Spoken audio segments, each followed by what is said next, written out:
It's 11. 82.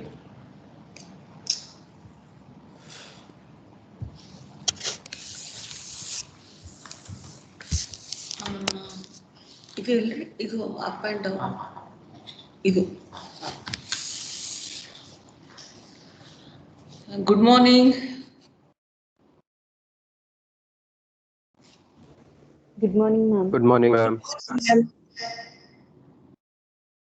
So today I'm going to take on GIT. In GIT I'm going to take introduction. Introduction of GIT. Okay. So the human digestive canal is a long muscular tube consisting of, all of you know, you studied this one, but introduction I will highlight once again. Mouth, pharynx, esophagus, stomach, small intestine, large intestine, rectum and anal canal. So it is most important function to break down the complex food substances into simple basic raw materials and pour them into the circulation.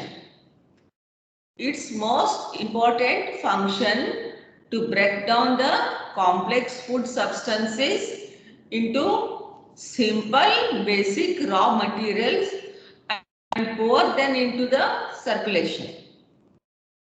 It has other functions which include production of hormones, role of erythropoiesis, role in acid-base balance. It has other functions which include production of hormones, role of erythropoiesis, role in acid-base balance. Then excretion of certain substances like heavy metals and pigments like bilirubin.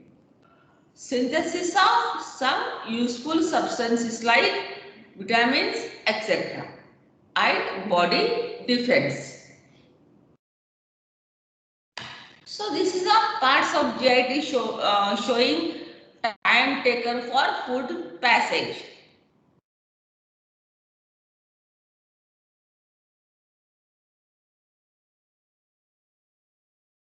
So general structure and element of alimentary canal. In general, transverse section of alimentary canal shows four different layers. Namely, number one, serosal layer, muscular layer, submucosal layer, and mucosal layer. Serosal layer, muscular layer, submucosal layer, mucosal layer. So we'll just see about serosal layer. It is the outermost covering of the alimentary canal. It is the outermost covering of the alimentary canal.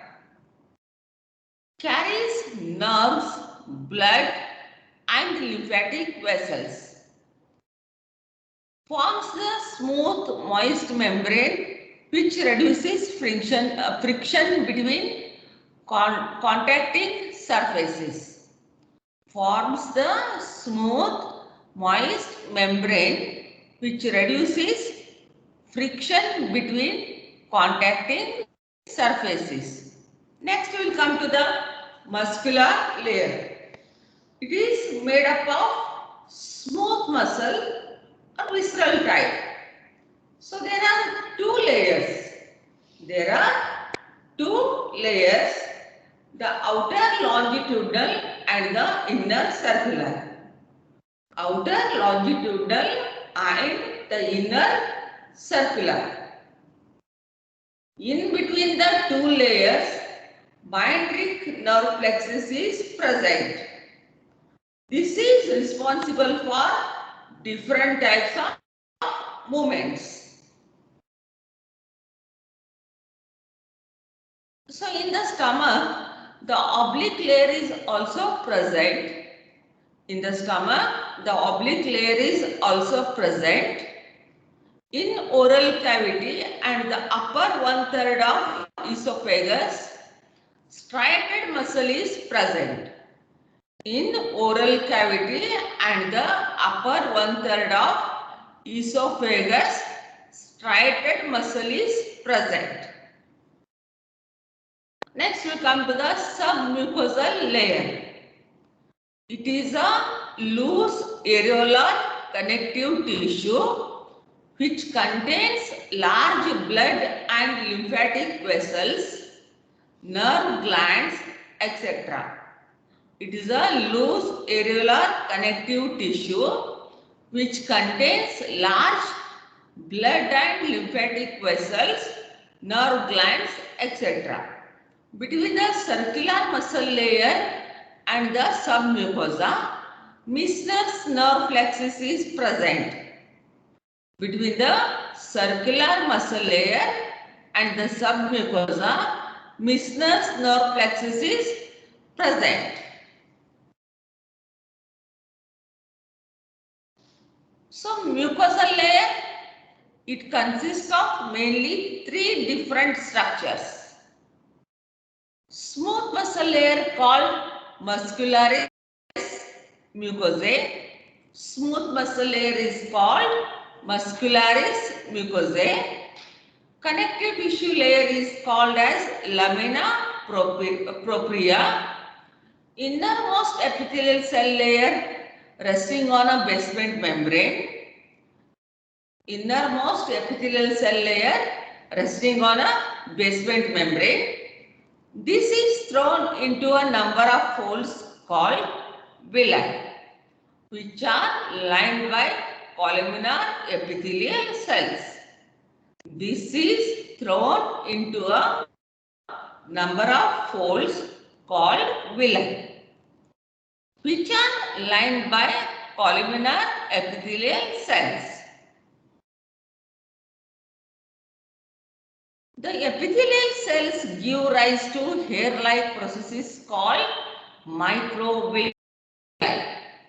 The epithelial cells give rise to hair-like processes called microvilli. This arrangement increases the surface area.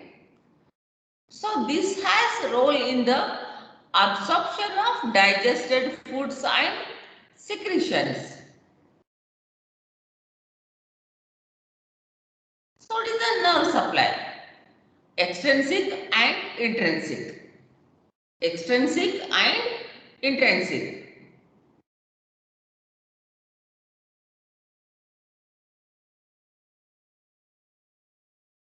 This is the transverse section of small intestine. You can see the diagram and the labeling. Submucous coat, muscular mucosae, mucosal layer, intestinal villi, solitary lymphatic nodules, circular fibers.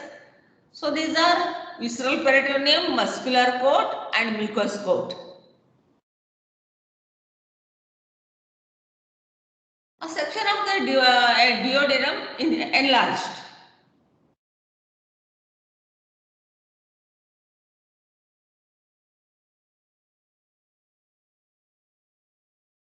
So extrinsic nerve supply. Both divisions of the autonomic nervous system supply the alimentary canal.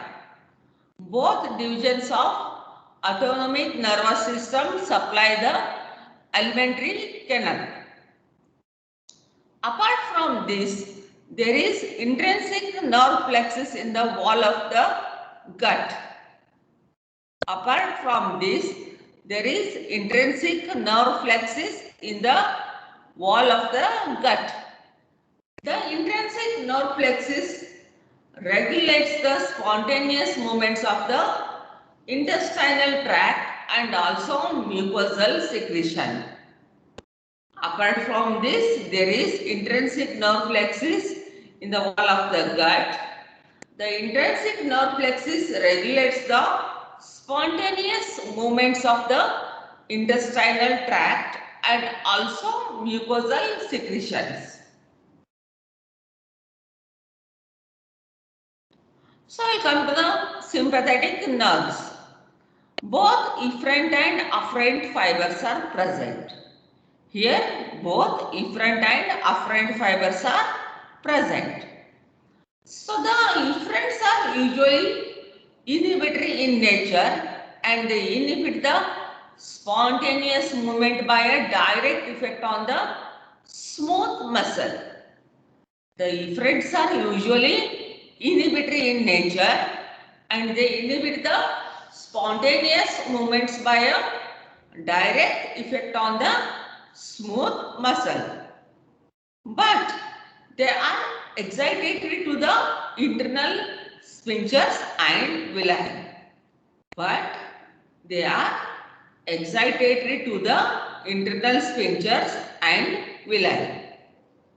Norepinephrine is released from the sympathetic nerve. So the inhibitory effect is mediated through both alpha and beta receptors.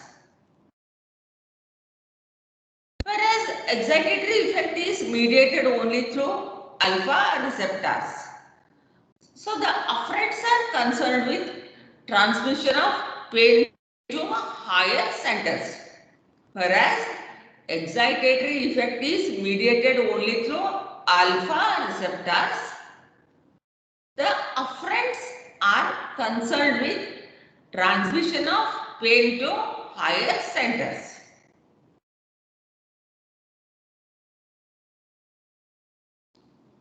We'll come to the parasympathetic nerves.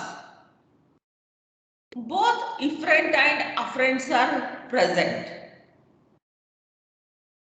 Both efferent and afferents are present. The efferents are excitatory in nature and bring contraction either by direct effect on the smooth muscle. Sorry. The efferents are excitatory in nature and bring contraction either by their direct effect on the smooth muscle or through the intrinsic plexus. But they are inhibitory to the internal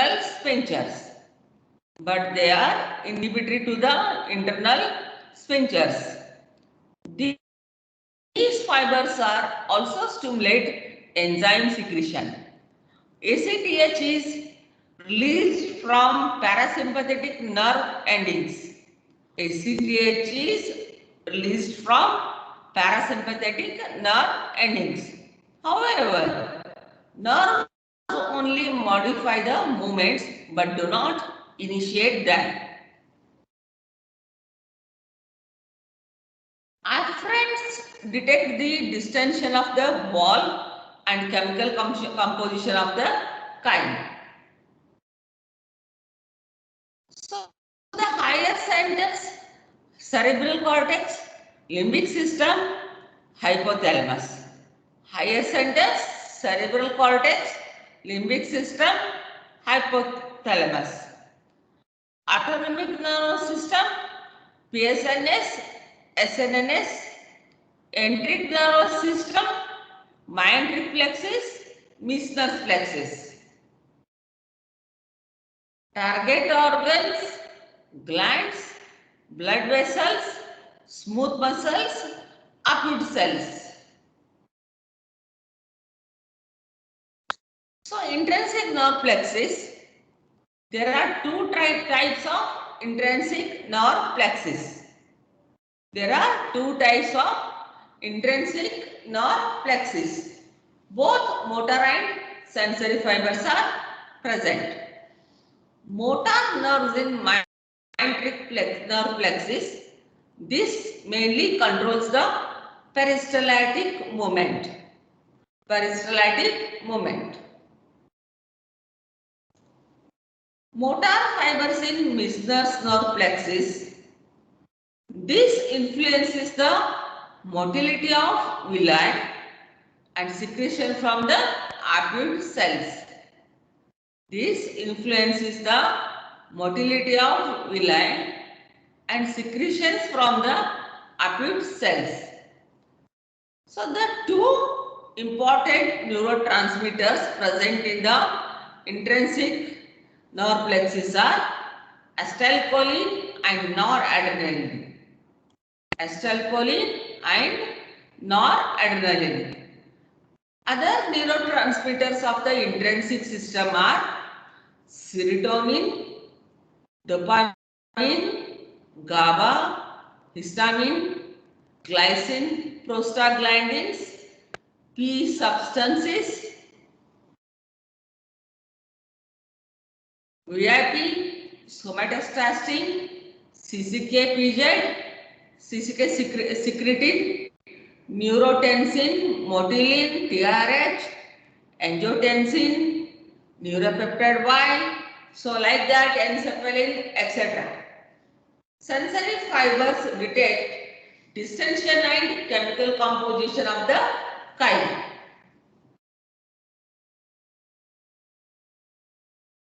So, we'll come to the GIT secretions. GIT secretions include saliva, gastric juice, pancreatic juice, bile, small intestinal secretion and large intestinal secretions. So I am going to deal with here two important topics, salivary secretion and gastric juice secretion. Both are long question.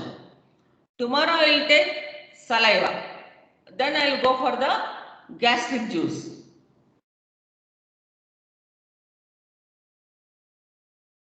So regulatory mechanisms of GIT secretions. Regulatory mechanisms of GIT secretions.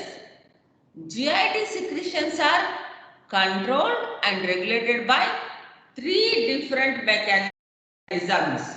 GIT secretions are controlled and regulated by three different mechanisms. These are neural, hormonal, mechanical. In mechanical, at any time during digestion, all the three mechanisms interact to bring about optimum secretion. Neural, hormonal, mechanical, at any time during digestion, all the three mechanisms interact to bring about optimum secretion. We come to the neural mechanisms. It consists of sympathetic, parasympathetic, intramural nerve plexus, higher centers. Sympathetic, parasympathetic, intramural nerve plexus, higher centers. So these are very important for salivary and gastric secretions. These are very important for salivary and gastric secretions. Less important of pancreatic, small intestinal and biliary secretion. Less important of pancreatic, small intestinal and biliary secretions. Usually sympathetic nerve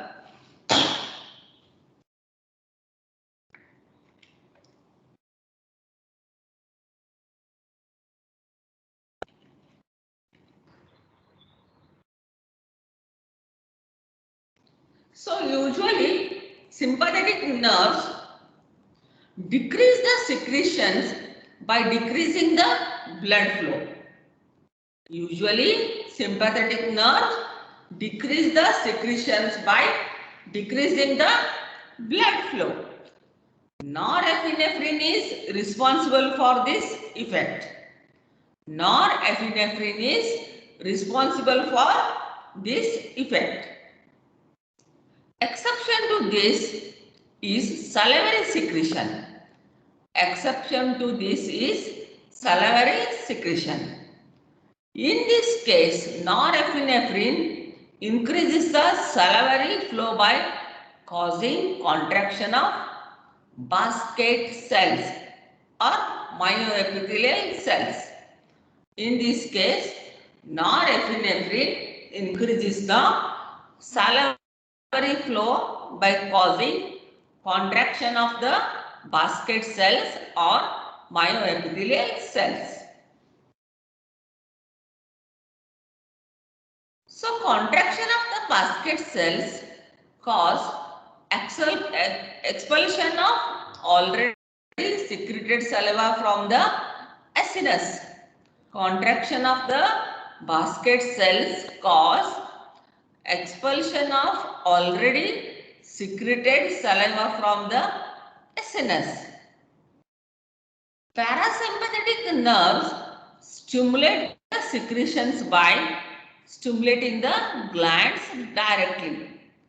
Parasympathetic nerves stimulate the secretions by stimulating the glands directly. So, acetylcholine is responsible for this effect. Meissner's nerve plexus present in the submucosa influences the secretions. Acetylcholine is responsible for this effect.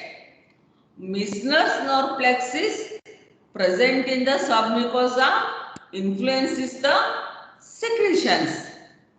Higher centers like cerebral cortex, hypothalamus and limbic system influence the secretions from the GIT. Higher centers like cerebral cortex, hypothalamus and limbic system influence the secretions from GIT. Hormonal mechanisms. Hormonal mechanisms. So, hormones secreted by GIT mainly influence the secretions. Hormones secreted by GIT mainly influence the secretions. There are quite a good number of hormones secreted by GIT. So, you refer GI hormones. So, these hormonal mechanisms are important for small intestinal and salivary secretions. These hormonal mechanisms are important for small intestinal and salivary secretions. No hormonal regulation is present for salivary secretion. No hormonal regulation is present for salivary secretion.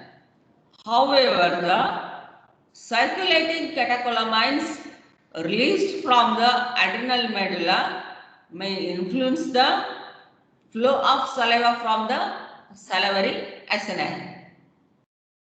However, the circulating catecholamines released from the adrenal medulla may influence the flow of saliva from the salivary acidic.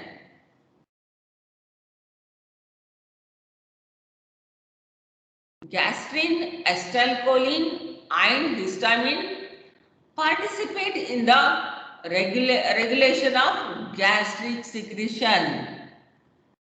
Gastrin, acetylcholine and histamine participate in the regulation of gastric secretion. And in the case of pancreatic secretion, CCK-PJ secretion, VIP and gastrin in order of their importance participate in the regulation. Small intestinal secretions are mainly controlled by local stretch with Meissner plexus participation. Small intestinal secretions are mainly controlled by local stretch with Meissner's plexus participation.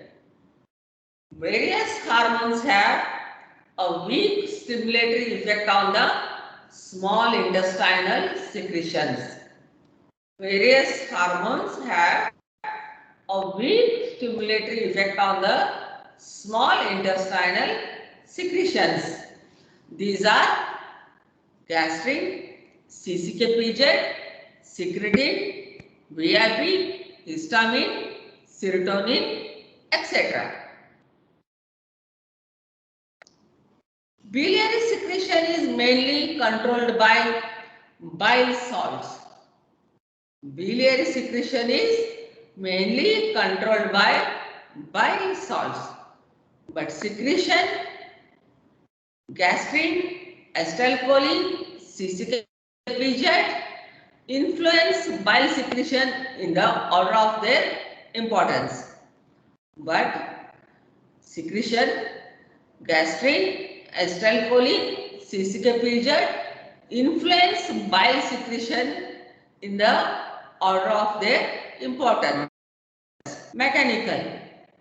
Stretch of mucosa by the food stimulates gastric and intestinal secretions.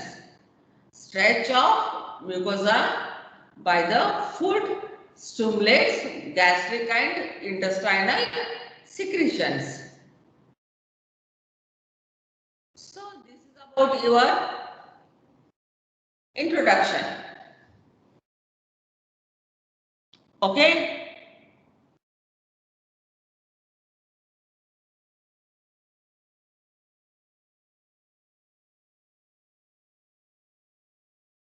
Is it okay, introduction part?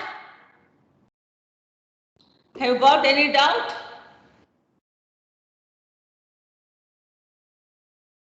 Hello? Hello, hello.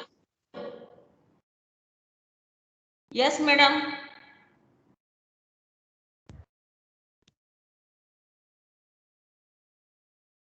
Say something.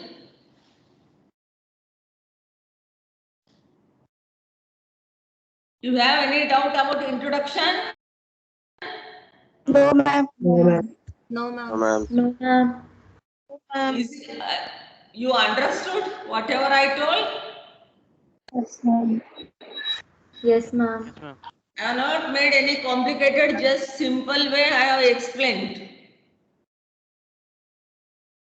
Is it okay? Yes, ma'am. Yes, ma'am. If you want any changes in my class, you can answer me. Please tell me. Yeah, you can tell me modify like this, modify or tell me like this, whatever you want in your mind. You can please tell me. I don't mind. Is it okay what I am taking in my way? Yes, ma'am. Is it okay? Yes, ma'am. Yes, ma'am. Okay. Tomorrow I will take salivary secretion. It is one of the important. Some short note, short answer. Sometime it may come long question also. Okay? Yes, ma'am. Okay. Yes. Thank you. Have a nice day. Thank you, ma'am. Thank Thank you, ma'am. Thank you, ma'am. ma'am. Thank you, ma'am. Thank you.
ಕೇಳ್ತೀನಿ ಅಂದ್ರೆ ಅದು ಐತ್ರಿ ಮಾನವರ ಅವ್ರ ಕಡೆ ಐತೆ ಅದು connection Anand Patil ಅವ್ರ ಕಡೆ ಅವ್ರು ಸ್ವಲ್ಪ ಹಾಸ್ಪಿಟಲ್ನಾಗ ಇದ್ದಾರೆ. ಅವ್ರ ಮದ್ರಿಗೆ ಆಮೇಲೆ ಹಾಸ್ಪಿಟಲ್ ಹೌದು ಹೌದು ಮೇಡಮ್. ಏನೋ ಎಷ್ಟು ಸಲ ಕೂತ್ರು